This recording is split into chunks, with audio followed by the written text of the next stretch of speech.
So you want to know about prostate cancer screening. Well, in this video, you will learn all about prostate cancer screening and why there are several big concerns.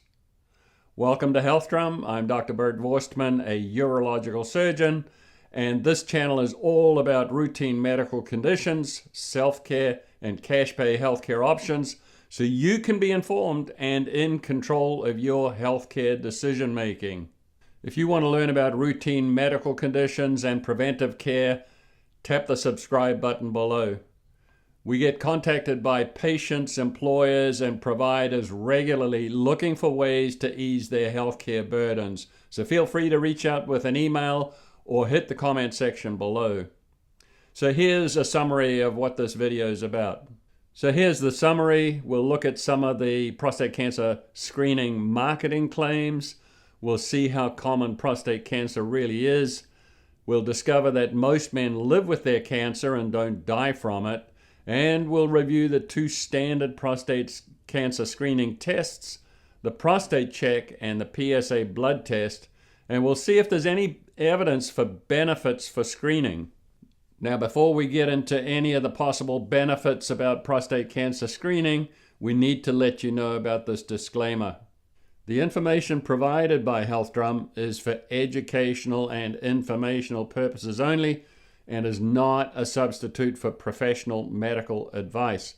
Consult a licensed physician for medical advice, diagnosis, or treatment. HEALTHdrum is not liable for risks or issues associated with using or acting upon the information presented. You can pause the video and read it so you fully understand it. A lot of healthcare information is highly inaccurate, and I've got a couple of facts for you to consider in this next screenshot. For any recommendation, make sure you do your homework. So here are two well-known facts about the healthcare arena and its information. First, that most published research is false, and that only about 11% of medical treatments are of known benefit. Think about this. If only 11% of medical treatments are of known benefit, it means that some 89% of medical treatments may be of benefit or are of no benefit. Therefore, the question that should be asked about any healthcare recommendation is the following. Where is the irrefutable and reproducible evidence supporting this recommendation? So I've just given you a heads up that there's a lot of misinformation in the healthcare arena.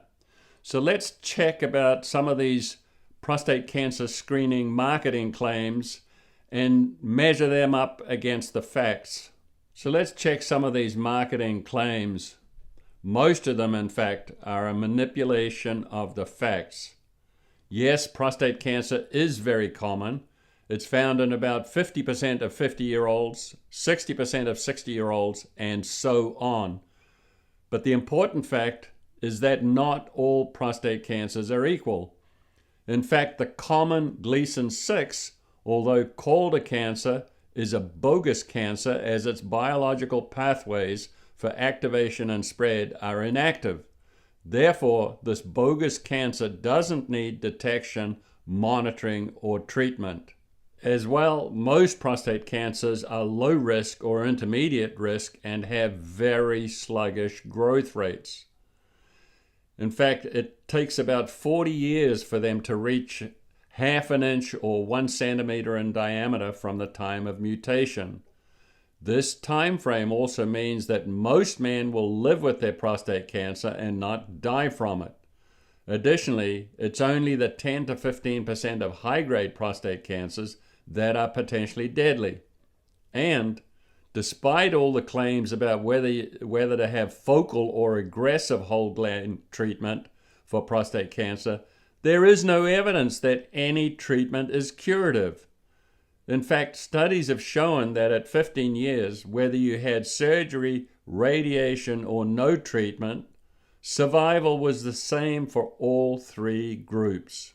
So let's look at the two tests commonly recommended for prostate cancer screening, the prostate check and the PSA blood test. and let's see how reliable these two tests are. Amazingly, it's often claimed that there's no standard test used to screen for prostate cancer. This is clearly not so, as the prostate check or digital rectal examination and the PSA have been the two standard tests used to screen for prostate cancer for many years. Also, early prostate cancer is without symptoms. There are no warning signs of early prostate cancer. Any possible urinary symptoms noted are due to the association of benign prostatic hypertrophy and not the small cancer within. So let's see if the prostate check and PSA tests meet the criteria for being useful screening tools. To be considered useful, an ideal screening test should reliably, approaching 100%, identify those who have the disease or disorder being screened for. Now let's look at the prostate check or the digital rectal examination. This test came about because some prostate cancers can feel firm or hard, but this test is no more reliable than a coin toss. Because most prostate cancers do not feel firm or hard, and evaluating the feel of the prostate is highly unreliable because it depends on a judgment by the practitioner, and different practitioners will have a different estimate of whether the prostate feels normal or abnormal. Now, as for the PSA, this blood test is highly unreliable with a false positive rate of 78%. Additionally, the specific label for prostate-specific antigen is a blatant lie because the test is neither specific for cancer or for the prostate. As well, the so-called limits of normal at 0 to 4 are completely arbitrary and made up, and there are numerous benign factors that can easily raise or lower PSA levels. Worse still, the PSA test leads to the detection of mainly low-risk and intermediate-risk cancers because the PSA is mostly raised by the BPH and not the small cancer within the prostate. As well, the PSA often fails to detect the important 10 to 15% potentially deadly cancers because many aggressive prostate cancers make little or no PSA. In fact, men that die from aggressive prostate cancers often have a normal PSA. Now let's look at this for a knockout blow for PSA testing. Urologists' own studies have shown that PSA testing fails to save significant numbers of lives. Again, links to all of these articles will be in the description. So we've just learned that both the prostate check and the PSA blood test are highly unreliable screening tools for prostate cancer. In fact, these two unreliable tests invariably lead to another unreliable and possibly risky test, and that is the prostate needle biopsy. Now let's look at the amount of prostate actually sampled by the 12-core needle biopsy. When the volumes of the 12 needle cores are measured against the volume of the prostate, only some 0.1% of the prostate is actually sampled. Amazingly, this means that your physician is managing any cancer detected based on a 0.1% random and blind sampling of the prostate and being clueless about what's in the 99.9% rest of the prostate. I've explained the many issues surrounding the prostate needle biopsy in other videos. In addition to the prostate needle biopsy being highly unreliable, the transrectal technique is associated with several risks, including septicemia, which may be life-threatening.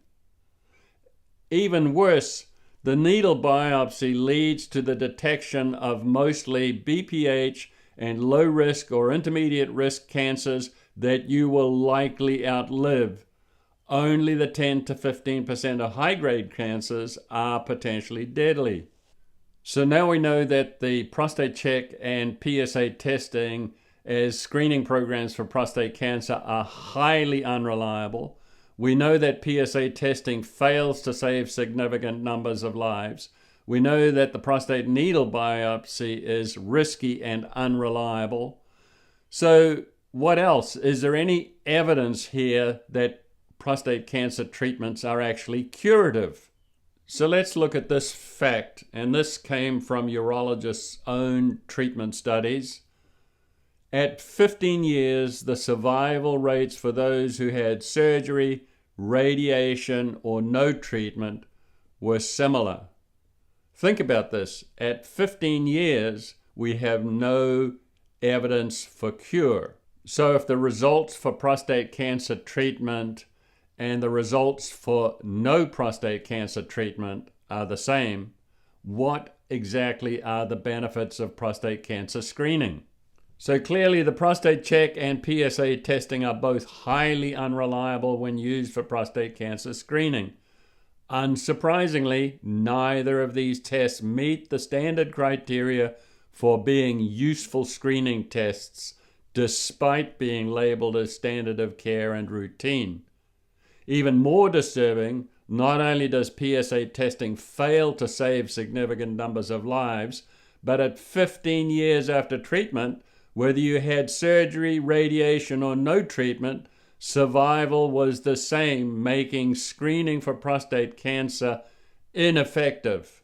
Although proponents of prostate cancer screening claim that it detects cancers before it spreads and lessens the chance of folks dying from prostate cancer, there is no irrefutable and reproducible evidence to support these claims.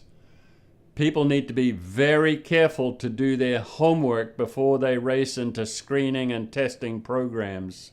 So in this video, we talked about prostate cancer screening and learned that both the prostate check and PSA testing are highly unreliable and that there is no evidence for life extension.